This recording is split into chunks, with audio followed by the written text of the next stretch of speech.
Well, I'm delighted to be joined today by Professor Graham Sadler, who is a research professor at the Royal Birmingham Conservatoire and an expert in French music of the 17th and 18th centuries.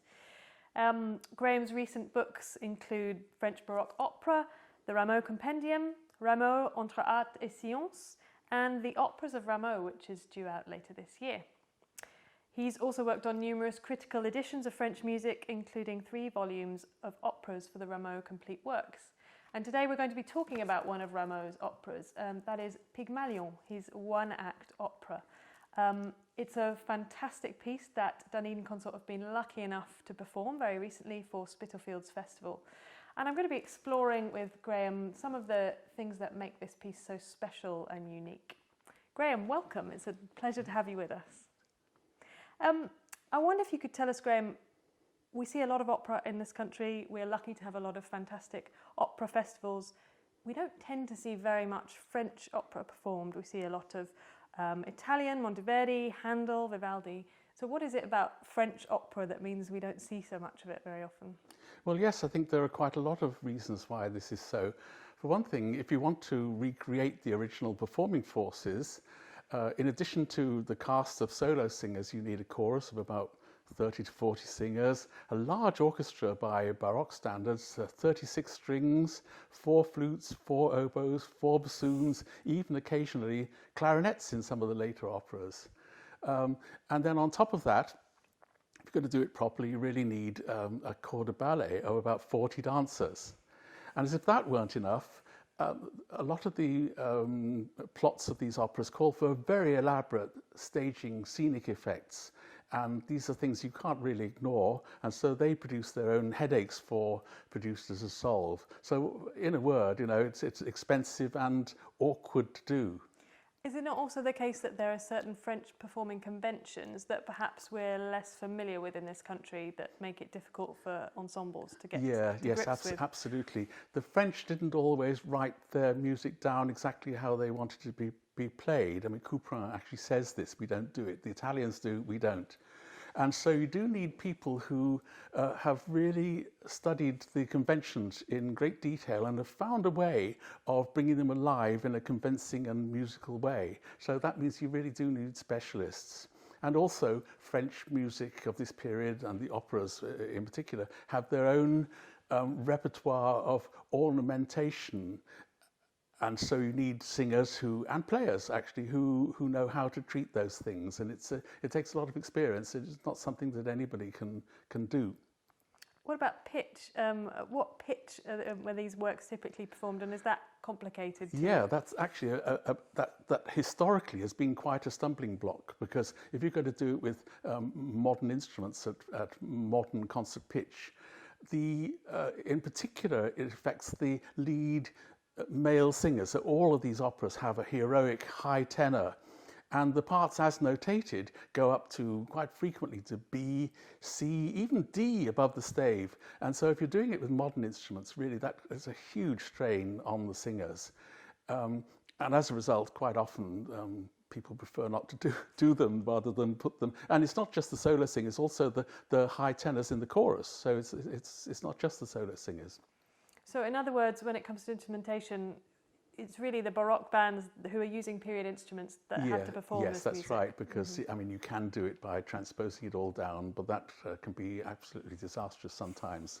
And in any case, I think the period instruments bring their own benefits, because they recreate the original sonorities and colours that the composer had in mind. And I think colour is something absolutely essential to French music.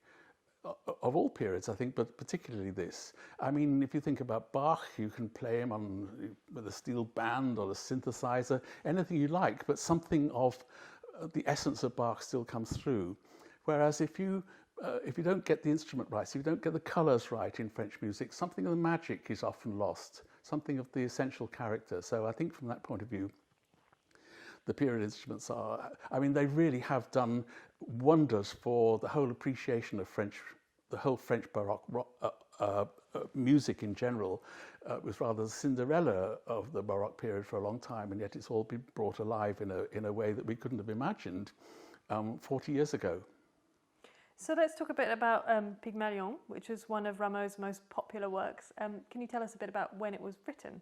Yes, it was written in 1748 when Rameau was 63, and according to one of the early press reports, it was written in less than a week in an attempt to get the Paris Opera out of debt. So that's a well-nigh impossible task, but actually it did its bit in that by the time of the final revival in, I think it's 1781, it had notched up over 200 performances, which is a colossal number at that time. And it's described as a one-act ballet, but there are solo singers and a chorus as well. When we hear the word ballet, we typically think, well, that's just dancing, but there are singers as well. Is that typical? Yes, indeed. In fact, all French opera, right through from the first ones that Lully wrote in the 1670s, right through until the Revolution and beyond, involved dancing as an essential thing. It's just that some of the particularly the lighter forms of French opera, had a lot more dancing in than others, and so they might be called opera ballet or heroic ballet, or in the case of Pygmalion, an acte ballet. That's to say, a one-act opera which happens to have a lot of dancing in it. So what role does dance play in Pygmalion then? Is it very important? Absolutely essential. This is the case with all French operas, really. Every act of every French opera had what was called a divertissement, in which you got choral singing, quite a lot of elaborate dance, maybe stage spectacle and so on. And the problem with this, it was obligatory, but you had to find a way of making it actually relevant to the plot, grow out of the plot. And Pygmalion gives a really nice example of how this is done at its best. I mean, the story is quite well known. It comes from Ovid's Metamorphoses, in which the sculptor Pygmalion carves this wonderfully beautiful statue, falls hopelessly in love with it. And he's really distraught. He prays to Cupid, blames Cupid for having made him fall in love with this statue. And Cupid eventually takes pity on him and causes the statue to come to life. Well, of course, she has then to be taught how to move. And so what happens is that the three Graces come, and this being France, where dance was a national obsession, since the Middle Ages at least, the three Graces teach her the steps of the ballet one by one. And you get this wonderful sequence of dances, beginning with the very, very tentative steps, little snippet of a sarabande, and then something a little bit faster. And you can hear how the statue is getting more confident with each dance. It goes on quite a long sequence, and eventually she does a solo sarabande, and this shows the Graces, that she's fully mastered the whole panoply of French dancers. It's just wonderful. And then, of course, all the spectators go mad, and that's the divertissement. There's a lot of rejoicing at the end of the ballet. It's a really beautiful dance suite, isn't it? Shall we hear a little bit of that now? Yes.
wonderful music, isn't it? And I suppose it's fascinating that the person who plays the statue has to sing as well as dance, which must be quite unusual. Do we know much about the first person who played that role? Yes, it's a young girl, a child prodigy as a dancer, Mademoiselle Prouvignier.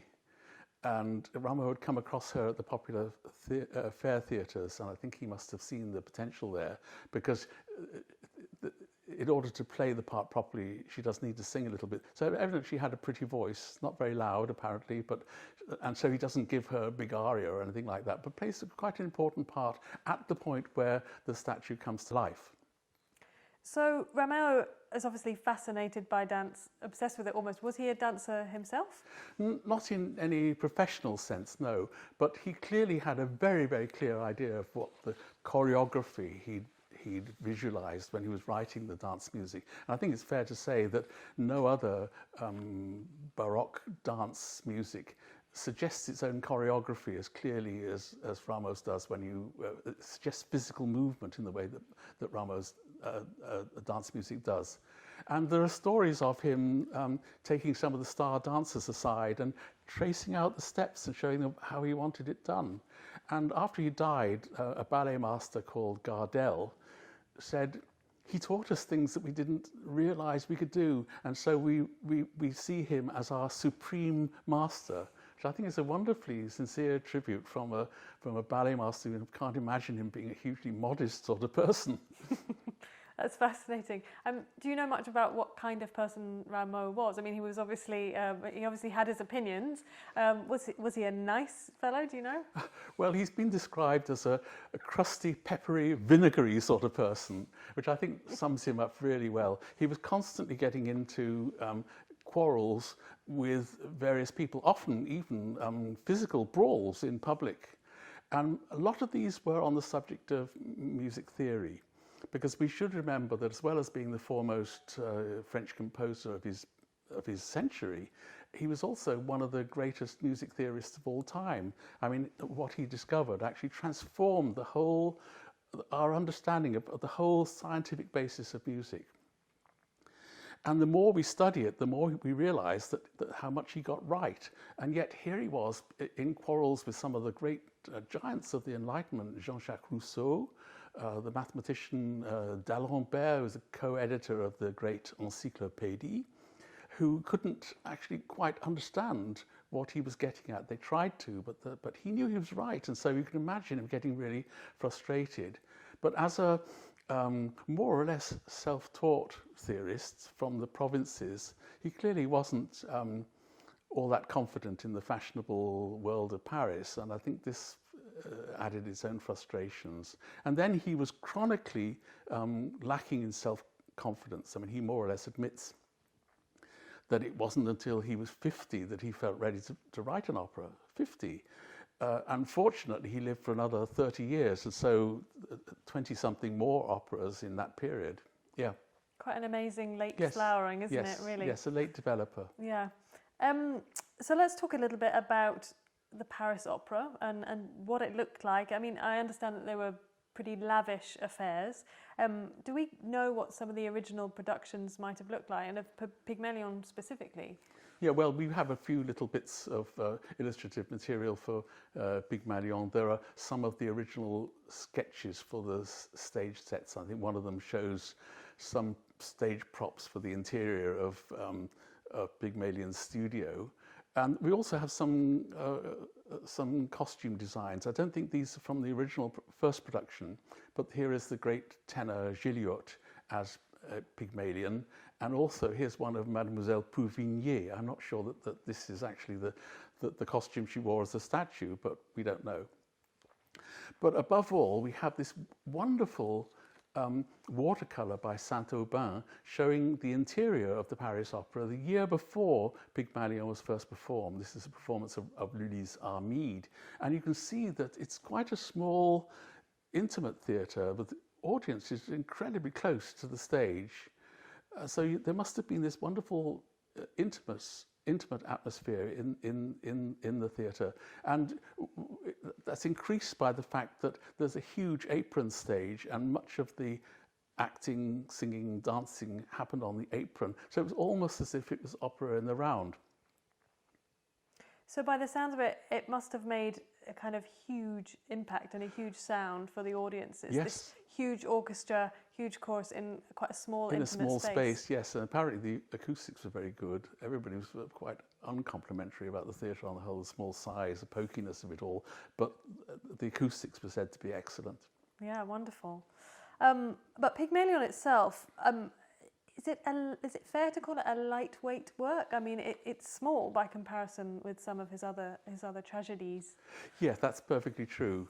But I think we're discovering that quite a lot of these works that we think of as being in the lighter genre of French opera, especially the ballets, quite often would articulate quite serious themes. So, for example, the ballet Zéphise, it actually deals with the whole abuse of power and rank by the gods, and that was shorthand for the aristocracy. And at the end of the opera, you know, the king of the genies actually says this is a lesson for gods and mortals. In other words, ordinary people and the aristocracy. So there's a kind of serious element there. And I mean, another example is Le Temple de la Gloire, where the three acts are actually lessons in kingship. You know, two bad kings and a good king being contrasted. So in Pygmalion, the slightly more kind of serious theme, if you like, that's going on here, is that Rameau was really intrigued by the writings of the English philosopher John Locke, and particularly the sensationalist psychology that he developed. Locke argued that knowledge was acquired primarily through the senses, sort of in an empirical sort of way.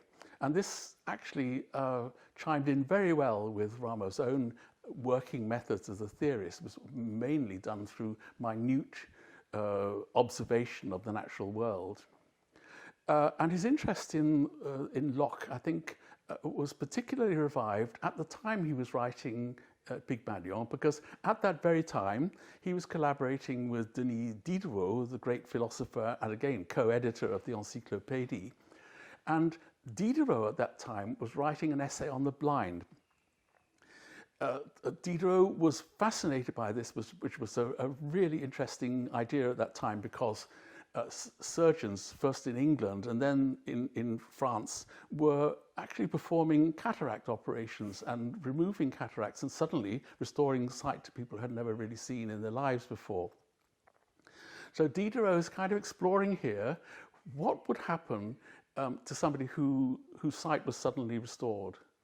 They'd never seen anything, well, not restored, but actually they saw for the first time.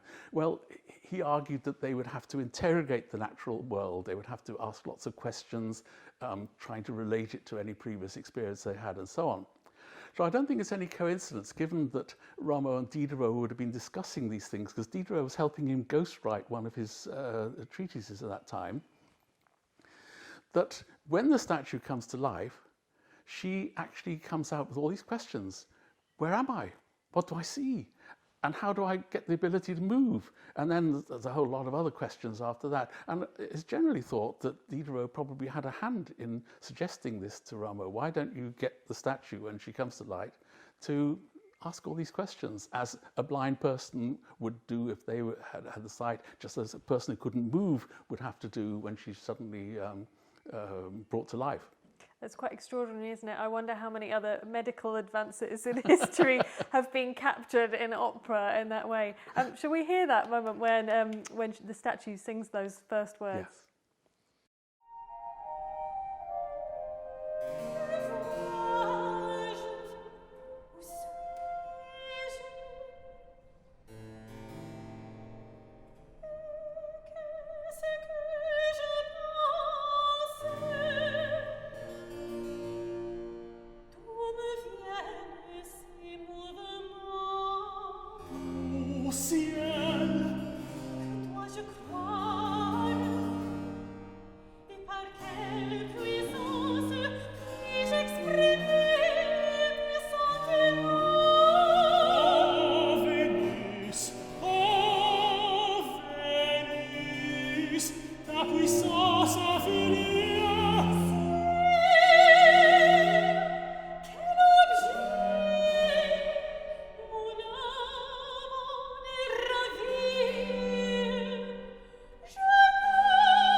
talked a little bit earlier on about that Rameau had these two facets to his career. He was a theorist and he was a composer. Are there any other links between Pygmalion and his theoretical writings? Well, I think there are. I don't think he wrote his operas in order to illustrate his theoretical works, but they all, to some extent, illustrate aspects of his writing, so a generation of chord progressions and all sorts of things like that. But I think there's one quite interesting aspect of Pygmalion which is worth mentioning, and that is to do with one of the fundamental aspects of Rameau's theories. If you can imagine hitting a big bell, you can hear the fundamental sound, but above that you hear all these overtones, upper partials, if you call it, or harmonics. And they, when you examine them, are arranged in a very, very close proportions to the frequency of the fundamental sound. And we get it when we pluck a string or bow a string, or in organ building quite often you enhance these upper partials, these harmonics, with special pipes, mixtures and mutation stops in order to affect the tone quality of the sound. Well, Rameau showed that you can actually use the proportions in which the harmonics are arranged in order to explain many of the fundamental laws of harmonic movement. And so for him, it was absolutely fundamental aspect of his writing. He called it the sonorous body, the corps sonore. And he comes back to this over and over again. So it's quite interesting to see that in a few of his later operas, you get a kind of representation of the sonorous body, the corps sonore, where you have a chord in which you have the fundamental note and then all of the first 6 harmonics or even more harmonics piled up in a big chord above that. And he uses this particular device at moments of revelation in the plot. So, for example, in Zoroastra, it occurs at the point where Zoroaster is about to undergo a Masonic-style initiation, which leads to enlightenment. And in his last opera, Les Boreades, it's where Apollo arrives and reveals the truth about the lineage of the hero, which ties up the whole plot nicely. Now, in Pygmalion, it happens at the point where Cupid comes and causes Cupid flies over the studio and causes the statue to come to light. And just at that point, there we hear this very wide spaced chord of E major. And then it actually widens in the next 2 bars. It just widens still further with the piling up of the harmonics in that way. And it happens because it's just so radiant when it happens, but also there's quite a contrast to what Pygmalion's just been singing, which ends in G major. Suddenly there's a kind of gap, and suddenly we hear this radiant chord of E major, very still, nothing happens. And then the statue comes to light. So that's one of the ways that he sort of manages to achieve this extraordinary colour in his music, isn't it? It's from that fundamental understanding of how orchestration and harmony works, and that's Absolutely. Probably something that Rameau really was at the top of his game for. Is that right? And this device of the corps sonore has been aptly described as Rameau's magic wand. It's fantastic, isn't it? Shall we hear a little bit of that? L'amour forma l'objet de mon cœur épris. Reconnais à mes faits l'ouvrage de ton fils. Lui seul pouvait rassembler tant de chants.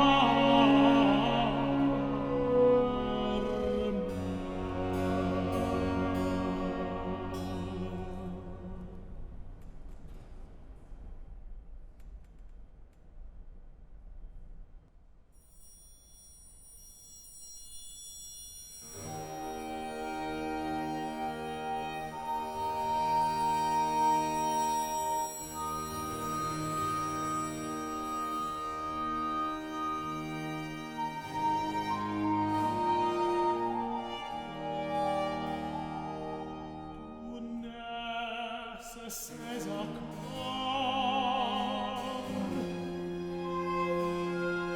quels sons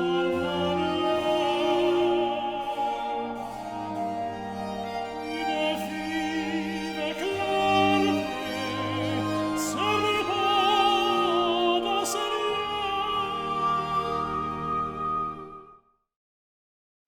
We've spoken a bit just then about Rameau's talent for orchestration, but he's also renowned for descriptive instrumental music in his operas, isn't he? Does Pygmalion provide any opportunities for those? Not as many as you get in many of the operas. There are no earthquakes or volcanic eruptions or sleep scenes or those kind of atmospheric things that he does so well. But Rameau was one of the great pioneers of the programmatic overture, which later composers take up, Gluck and later composers, where you either foreshadow some element of the music of the opera that comes later, or you actually include a kind of tone painting of that's actually suggestive of what's going to happen in the action.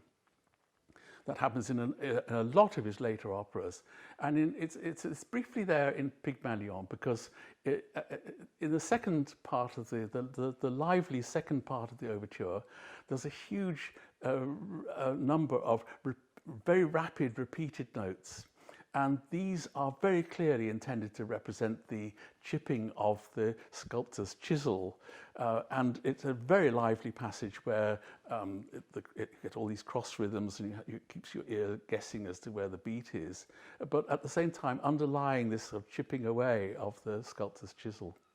Extraordinary. Well, I think that's a lovely note to end it on. So let's hear that music. But before we do, thank you very much, Graham, for talking to me today. It's been a pleasure, and I've enjoyed finding out so much more about this amazing work.